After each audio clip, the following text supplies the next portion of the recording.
हे people, so yesterday CA के results declare हो गए हैं, फाउंडेशन, इंटर, फाइनल सारे ही लेवल्स के। ये जो वीडियो है ये स्पेसिफ़िकली मैं उन लोगों के साथ में बात करना चाहती हूँ जो इस अटेम्प्ट में क्लियर नहीं कर पाए हैं। बिकॉज़ जो लोग ने क्लियर कर लिया है दे आर ऑलरेडी सेलिब्रेटिंग, वो ये वीडियो ऑब्वियसली नहीं खोल के देखने वाले हैं। लेकिन इस टाइम जो बच्चे फेल हुए होंगे या who are not actually failed but who are not successful in this attempt, तो उन लोगों को इस टाइम ऐसा होगा कि कुछ भी उन्हें ऐसा दिख रहा होगा तो वो ज़रूर उस पर क्लिक कर रहे होंगे एक बार, कोई ना कोई ऐसी वीडियो या कोई ना कोई ऐसा मैसेज, कोड, कुछ भी ऐसा होगा। बिकॉज़ ये ऐसा आपके साथ टाइम होगा जब आप जो स्पेशली अगर आप उम्मीद कर रहे थे कि you will clear and you could not clear, तो अंदर से टूटा हुआ इस टाइम महसूस हो रहा होगा कि घर में भी कोई अगर बात कर रहा है कुछ तो लग रहा होगा कि क्यों बोल रहे हो, हम ऑलरेडी इतना ज़्यादा पेन में हैं।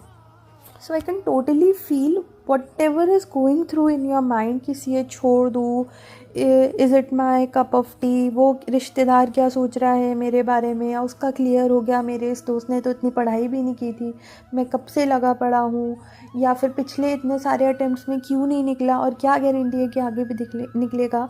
तो there are a lot of uncertainties, endless questions. और ये क्वेश्चंस ऐसा नहीं है कि सिर्फ अभी आ रहे हैं आपको। जब आप किसी तरह अपना माइंड बना लोगे कि मुझे अटेम्प्ट करना है जनवरी में, फिर भी थ्रू आउट द जर्नी भी आपको कई बार ऐसा लगेगा, यू विल फील लो कि मेरे से ये नहीं हो रहा है, क्या करूँ मैं।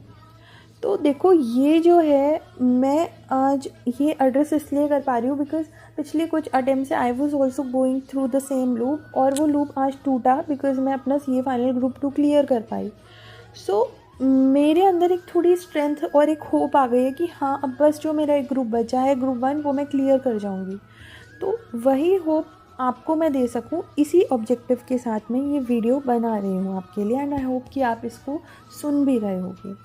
तो अब मैं आपको आगे क्या बताने वाली हूँ, मैं आपको आगे अपनी कुछ गलतियाँ बताने वाली हूँ और मैंने उसको कैसे टैकल किया था। बिकॉज सीए फाइनल ग्रुप 2 मैंने पिछली बार भी दिया था एंड उसमें ये हुआ था that I could not makeup in the aggregate. मैं तीनों सब्जेक्ट्स में आई स्कोर्ड 40+, बट अग्रीगेट मेरा रह गया था। तो मैंने किस तरह से उस गैप को फुलफ़िल किया, क्या क्या मिस्टेक्स पे काम किया, वो मैं आपको बताऊंगी।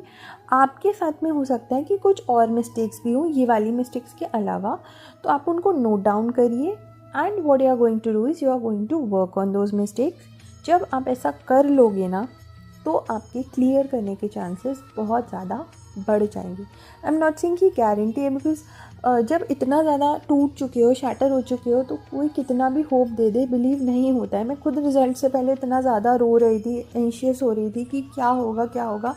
इवन मैंने ये तक सोच किया था कि इस बार अगर मेरा नहीं होता एक ग्रुप भी, तो I could have dropped with CA. तो मैं बहुत अच्छे से रिलेट कर सकती हूँ।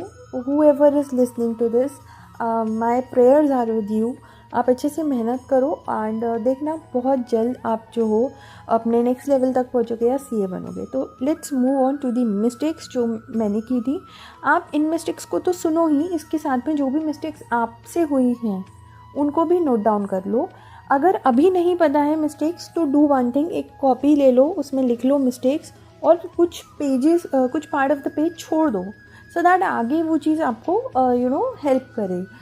जब आप जो अपनी कॉपीज़ वगैरह मंगवाओगे आरटीआई से, तो उसके थ्रू एनालिसिस करके वो मिस्टेक्स हम लिख सकते हो। So let's move on to the mistakes I made.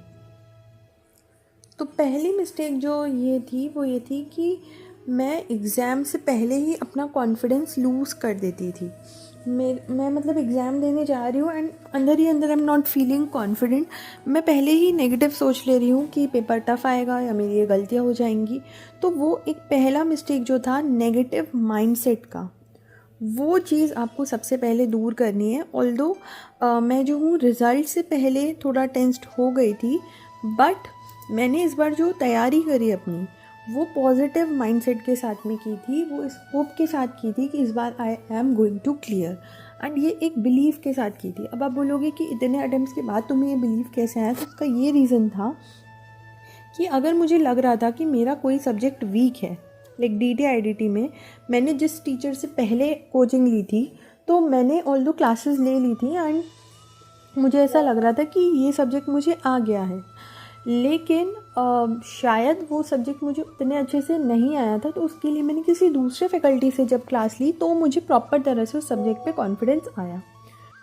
कई बार मैंने स्टूडेंट्स को देखा है, मैं क्योंकि टेस्ट सीरीज़ भी चेक करती हूँ IPCC की, फाउंडेशन की, तो उसमें बहुत सारे स्टूडेंट्स के आंसर से ही पता लग जाता है that they are not conceptually clear. क्योंकि कई बार स्टूडेंट्स का आप चाहे गिल्ट कह लो चाहे कुछ भी कह लो, they are of the mindset कि हमने एक बार कोचिंग ले ली, हमने इसमें पैसा लगा दिया, तो हमें तो ये सब्जेक्ट आ ही जाना चाहिए। ह्यूमन हो आप, एंड मैं ये नहीं कहूँगी कि कोई टीचर बुरा है, बट ज़रूरी नहीं कि हर टीचर आपके लिए अच्छा ही हो या आपको समझ में आ ही जाए उस टीचर का। तो आप जो हो, you are investing on yourself, you are investing on your studies. तो अगर एक टीचर से नहीं समझा तो दूसरे से जाके समझ लो ना, it can save your attempt. ठीक है, तो ये चीज़ आप जो हो वो करो। इन केस आप किसी भी सब्जेक्ट में ऐसा फील कर रहे हो that I am not feeling conceptually strong, तो दूसरे टीचर पे स्विच करो, जो भी जिससे भी आप कन्विंस हो रहे हो कि मुझे समझ में आ रहा है। Just don't go on the reviews of YouTube. जो भी टीचर आपको समझ में आ रहा हो उस पे जाओ। इस बात से भी मैटर नहीं करता कि वो टीचर बहुत ज़्यादा फेमस ही हो, आपको समझ में आना चाहिए बस। एंड डेफिनेटली वो टीचर का मटेरियल सब कुछ रिलायबल होना चाहिए। रिलायबिलिटी के टर्म्स की अगर मैं बात करूँ तो मुझे जो पर्सनली लगा, अभी तक मुझे अतुल अग्रवाल सर का AIR-1 जो भी CA का क्लासेस है, मटेरियल है, वो सारा सेटिस्फैक्ट्री लगा। हो सकता है कि आपको कोई और फैकल्टी अच्छा लगता हो तो आप वहाँ जा सकते हो। So this was the mistake number 1, negative mindset की। इसको धीरे धीरे स्विच करोगे पॉजिटिव माइंडसेट में। और वो पॉजिटिव माइंडसेट में कैसे स्विच होगा ना, जब आप अपनी तैयारियों में इम्प्रूवमेंट्स करोगे तो ऑटोमेटिकली अंदर से आपको एक आवाज़ आएगी कि मैंने इतना सारा इम्प्रूवमेंट किया है खुद में, तो इस बार क्यों ही मेरे साथ कुछ गलत होगा। दूसरी चीज़, एग्ज़ाम से पहले कभी भी ये नेगेटिव मत बोलो कि पेपर टफ आ गया तो, या फिर मैं इस बार कंफ्यूज हो गई, या इस बार भी मैंने पिछली बार वाली मिस्टेक कर दी। क्योंकि जितना नेगेटिव बोलोगे वो सारा का सारा मैनिफेस्ट होगा। सो एक कुछ भी आप किसी भी रिलीजन से बिलोंग करते हो, आप जो हो उस ऑलमाइटी के साथ में, उस हायर अथॉरिटी के साथ में कनेक्ट करना स्टार्ट कर दो, सरेंडर कर दो खुद को। आई एम नॉट सेइंग कि मंदिरों में जाके बैठ जाओ और घंटों घंटों तक पूजा करो, no. Even if you are devoting 5 minutes of your day to almighty, जिनको भी आप मानते हो उनसे कनेक्ट करते हो, तो आपको एक पीस खुद से ही मिलेगा, एक पॉजिटिव एनर्जी खुद से ही मिलेगी, और आप जो हो फिर उसको कैरी फॉरवर्ड कर पाओगे अपनी प्रिपरेशन में।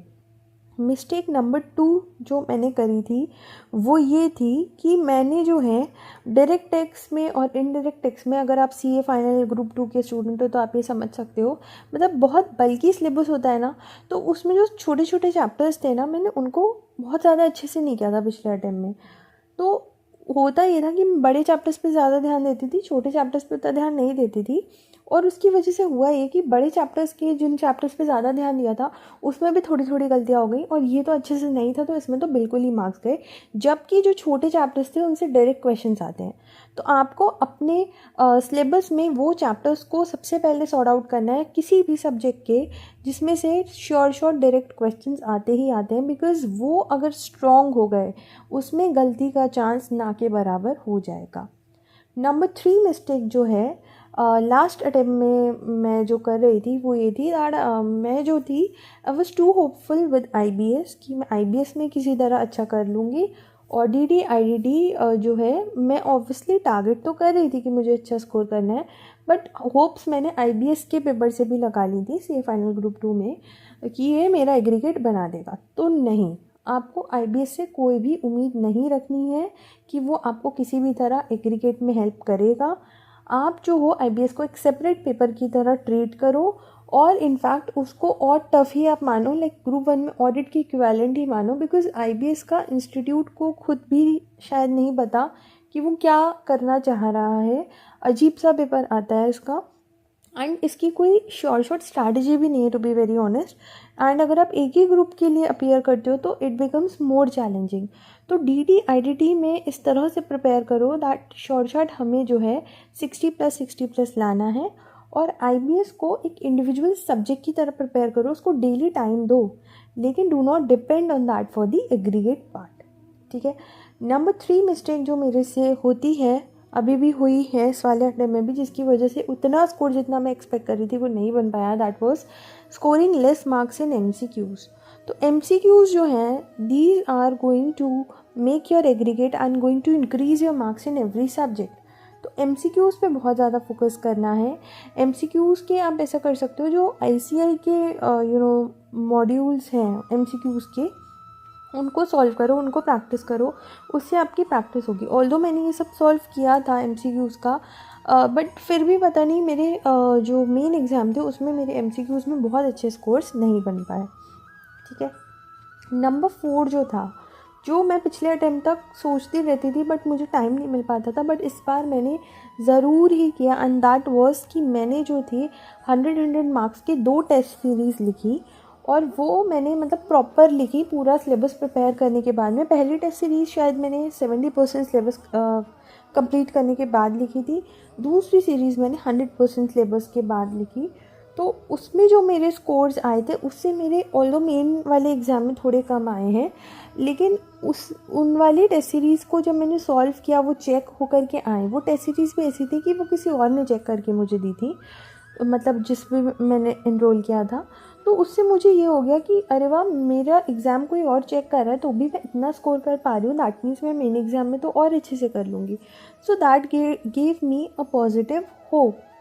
तो ये सारी जो छोटी छोटी करेक्शंस थी वो की थी। एंड एक सबसे इम्पॉर्टेंट चीज़ जो मैंने इस बार की थी, दैट वो सबसे पहले मैंने RTI पे अप्लाई कर दिया था। RTI पे तो रिजल्ट्स के 1-2 दिन में ही अप्लाई कर दिया था, और उसके बाद में सिर्फ अप्लाई ही नहीं करना, जब आपको कॉपीज़ रिसीव हो जाएंगे, it will take a time of 15 to 20 days, उसके बाद आप क्वेश्चन पेपर लेकर के बैठो, सजेस्टेड आंसर लेकर के बैठो, और अपनी RTI की कॉपी लेकर के बैठो, एंड देन सेल्फ एनालाइज करो कि अगर ये आपकी कॉपी ना होकर के किसी थर्ड पर्सन की कॉपी होती तो आप क्या करते, कितने मार्क्स देते, और क्या आपने उतना रेलेवेंट लिखा है या नहीं लिखा है। तो उससे आपको एक बहुत फेयर आइडिया मिलता है कि गलती एक्चुअली कहाँ हो रही है, ठीक है।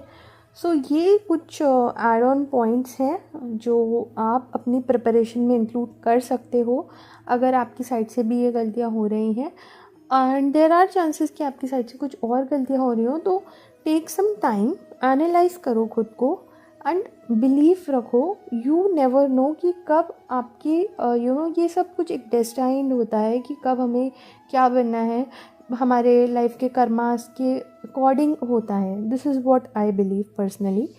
तो जब भी आपका डिवाइन टाइम आएगा तो आपको जो है वहाँ तक पहुँचा दिया जाएगा जहाँ तक आपको जब जाना है, बस। लेकिन आपको अपना काम करते रहना है। अगर आप उसमें रहोगे कि डेस्टिनी ही सब कर रही है तो हम क्यों मेहनत करें, तो उसमें फिर ऐसा होगा कि डेस्टिनी में जो लिखा होगा शायद वो भी आपको ना मिले, आपकी डेस्टिनी ही चेंज हो जाए। So you can definitely change your destiny with your hard work, but still एक पॉइंट तक ही हम ऐसा कर सकते हैं। बट हमें अपनी तरफ से पूरी कोशिश करनी है कि हमारी अगर कुछ नेगेटिव चीज़ भी लिखे डेस्टिनी में तो वो पॉजिटिव बन जाए, ठीक है।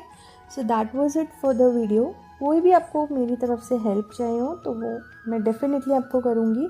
आप कमेंट सेक्शन में कमेंट कर सकते हो। मैं आपको लिंक्स भी दे रही हूँ अपने इंस्टाग्राम के, उस प्रोफाइल पे भी आप DM कर सकते हो। तो कमेंट्स या इंस्टाग्राम पे आप DM कर दोगे, इंस्टाग्राम पे I am not going to be that active, तो कमेंट्स कर दोगे तो मैं आपको रिप्लाई कर दूँगी, एंड उससे फिर आपको कोई भी मेरी तरफ से हेल्प हो पाएगी तो I definitely do it. And all the best to each and everyone who is going to appear in January 2026 or future attempts. I hope you pass with flying colors.